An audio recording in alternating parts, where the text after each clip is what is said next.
The first step merely involves removing the 8well strip holder from the foil package. Retain the foil package to store the unused 8well strips.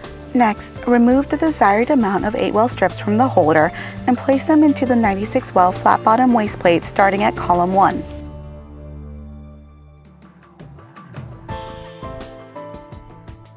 Peel back the clear plastic sealer from the top of the 8well strip.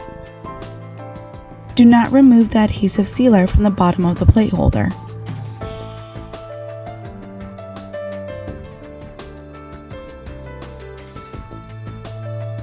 At this point, place the 8well strip and flat bottom plate into the centrifuge and balance. Spin at 850 Gs for 3 minutes.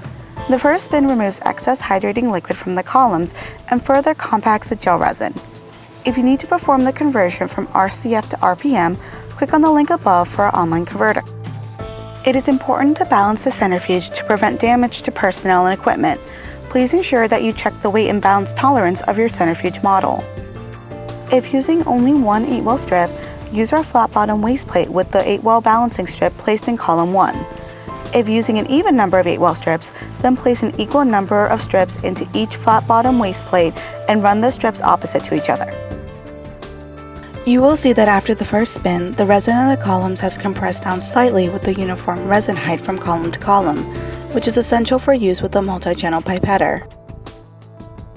Remove the 8well strip from the flat bottom waste plate and place it into the corresponding column of the collection plate.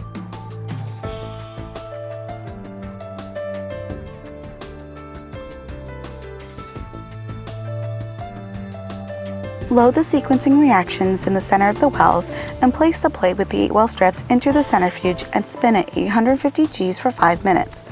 Balance the 8well strips as in the previous centrifugation step.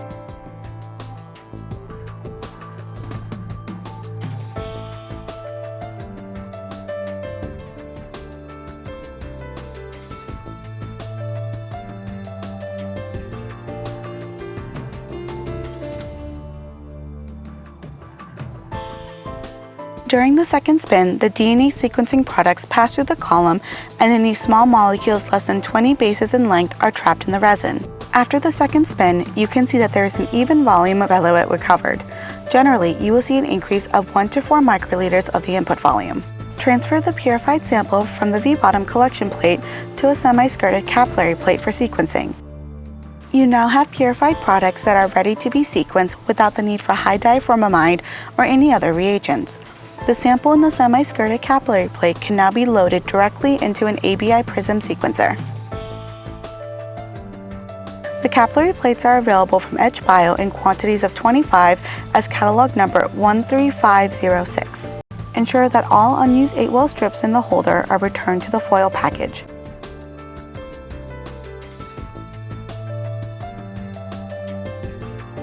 Sealed and stored at 4 degrees Celsius. Please discard all used strips to avoid confusion.